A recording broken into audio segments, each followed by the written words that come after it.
आगे अगली खबर पाकिस्तान से है, जहां पर बड़ा आतंकी हमला हुआ है। हमले में 16 पाकिस्तानी सैनिकों की मौत की खबर है। खैबर पख्तूनख्वा में सुरक्षा चौकी को निशाना बनाया गया है। दक्षिण वजीरिस्तान के मकीन क्षेत्र में यह हमला हुआ है। 16 पाकिस्तानी सैनिकों की मौत हो गई है। इस हमले में खैबर पख्तूनख्वा में आतंकी हमला हुआ। खैबर पख्तूनख्वा जहां पर पिछले कुछ दिन में लगातार धमाके हुए हैं, इस तरह के हमले हुए हैं, सुरक्षा चौकी को निशाना बनाया गया और 16 पाकिस्तानी सैनिकों की जान चली गई। इसमें दक्षिण वजीरिस्तान के मकीन क्षेत्र में यह हमला हुआ है। खैबर पख्तूनख्वा जहां पर एक के बाद एक धमाके पिछले कुछ दिन से लगातार लोगों को दहशत में डाल रहे हैं। पाकिस्तान में एक और बड़ा आतंकी हमला हुआ है, जिसमें 16 पाकिस्तानी सैनिकों की मौत की जानकारी मिल रही है। खैबर पख्तूनख्वा में ये आतंकी हमला है। आतंकियों ने यह हमला किया, सुरक्षा चौकी को जानबूझकर निशाना बनाया, जिसमें 16 पाकिस्तानी सैनिक मारे गए हैं। पाकिस्तान अलग अलग तरीके से अलग अलग हिस्सों में ये दंश झेल रहा है, जहां पर आतंकी बढ़ रहे हैं, आतंकी हमले भी बढ़ रहे हैं और लगातार आवाम इस दर्द को झेल रही है। इन हमलों में सिविलियंस की मौत हो रही है, साथ ही साथ पुलिस वाले और सेना के जवान भी मारे जा रहे हैं। खैबर पख्तूनख्वा में ये जो आतंकी हमला हुआ है, 16 पाकिस्तानी सैनिकों की मौत हो गई है। सुरक्षा चौकी को निशाना बनाया गया। पाकिस्तान एक बार फिर से आतंकी हमले से दहला है। इस खबर को लेकर मेरे सीनियर कुलीग अजय जांडियाल मेरे साथ में जुड़ गए हैं ज्यादा अपडेट के साथ। अजय, खैबर पख्तूनख्वा एक बार फिर से आतंकी हमले से दहल गया, जहां पिछले कुछ दिन में लगातार धमाके हुए हैं। इस बार 16 पाकिस्तानी सैनिकों की मौत। देखिए, बिल्कुल अगर पाकिस्तान की बात करें तो खैबर पख्तूनख्वा का ये इलाका जहां पर 16 पाकिस्तानी सैनिकों के मारे जाने की खबर आ रही है, ये बीती रात जो है हमला अंजाम दिया गया है। दरअसल अगर आप देखें तो पाकिस्तानी सेना ने कुछ दिन पहले ही कुछ जो वहां पर टीटीपी के आतंकी जिनको पाकिस्तान सेना कहती है, उनको मार गिराने की बात की थी, जिसके बाद ये रिवेंज कहीं ना कहीं कहा जाएगा कि उन्होंने लिया है और उन्होंने एक पाकिस्तानी सेना की चौकी पर हमला किया, जिसमें 16 लोग मारे गए, जबकि 10 के करीब घायल बताए जा रहे हैं। दरअसल जम्मू कश्मीर में अगर बात की जाए, खैबर पख्तूनख्वा की बात की जाए, तो खैबर पख्तूनख्वा का जो इलाका है वहां लंबे अरसे से टीटीपी के जो आतंकी हैं या लड़ाके हैं, वो लगातार कोशिश कर रहे हैं कि उस इलाके में पाकिस्तानी सेना की जो मौजूदगी है, पाकिस्तानी सेना की जो हरकतें हैं, उसको रोका जा सके। और इसी को लेकर कई बार पाकिस्तान को बताया जा चुका है, मगर पाकिस्तान जब जब वहां पर जो अफगानिस्तान के साथ लगता बॉर्डर है, वहां पर कभी भी फेंसिंग करने का प्रयास करता है, हस्तक्षेप करता है, तो उसका जवाब जो है वो टीटीपी के लोग जो है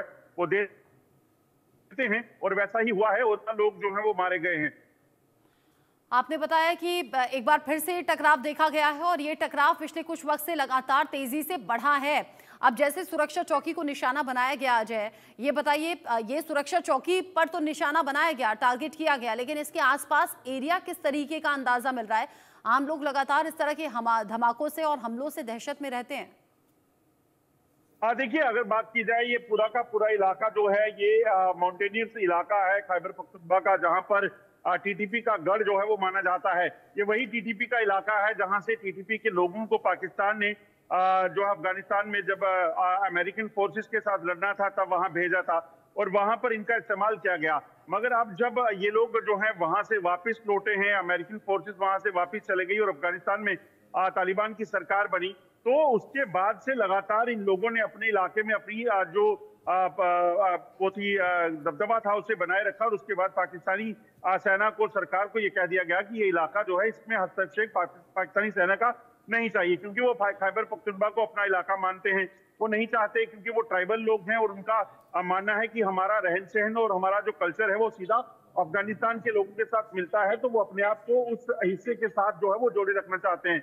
जबकि पाकिस्तान जबरन वहां फेंसिंग करके जो है उस इलाके को अलग करने की प्रयास कर रहा है, जिसको लेकर पाकिस्तान के सामने कई चुनौतियां हैं। और उसी चीज को लेकर आप देखें तो जैसे ही पाकिस्तान ने वहां पर फेंसिंग का सिलसिला शुरू किया, तो एक बार फिर से हमले तेज हुए हैं। और जब ये हमला करते हैं, इनके पास इस तरह के अत्याधुनिक हथियार हैं कि कई लोगों को निशाना बनाने की, काफिले को निशाना बनाने की, पाकिस्तानी की चौकियों को निशाना बनाने का इनका एक टारगेट रहता है। और उसी में अगर आप देखें तो इस ताजा हमले में भी यही बताया जा रहा है कि एक पाकिस्तान की चौकी को उड़ा दिया है, जिसमें 16 लोग मारे गए हैं, जबकि 10 जो है वो बुरी तरह से घायल हुए हैं।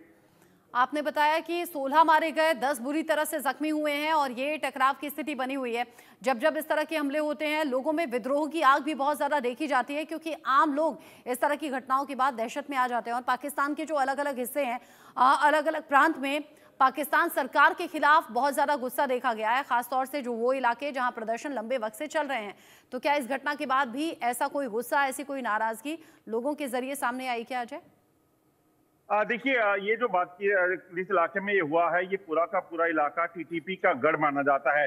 ऐसे में टीटीपी के जो ट्राइबल लोग हैं वो पूरी तरीके से अपनी जो ये संगठन है उसके साथ जुड़े हुए हैं और पाकिस्तानी सेना को वो बाहरी मानते हैं। तो ऐसे में पाकिस्तानी सेना पर अगर हमले होते हैं तो लोगों में कोई गुस्सा नहीं रहता, अलबत्ता वो इस चीज का कहीं ना कहीं विरोध करते हैं जब वो टीटीपी के लोगों को टारगेट करते हैं पाकिस्तानी सेना। तो इस वजह से अगर आप देखें तो वहाँ टीटीपी को पूरा समर्थन जो है वो मिलता है और पाकिस्तानी सेना को वहां से मजबूर सही इलाका जो है वो बलूचिस्तान का है। वहां पर आप देखें तो जब बलोच लिबरेशन आर्मी बनी तो उसमें आम लोगों की शमूलियत यानी इस हमले में टीटीपी का समर्थन करते हुए सिविलियंस माने जा रहे हैं, देखे जा रहे हैं। और अगर पाकिस्तानी सेना पर यह हमला हुआ है तो ये उसे किसी भी तरीके से विरोध के तौर पर नहीं देखते, क्योंकि टकराव सेना से भी यहां आम लोगों का दिखाई देता है जब वो अपने अधिकारों के लिए आवाज उठाते हैं। तो शुक्रिया आपका अजय जांडियाल, ये सभी जानकारी दर्शकों तक पहुंचाने के लिए।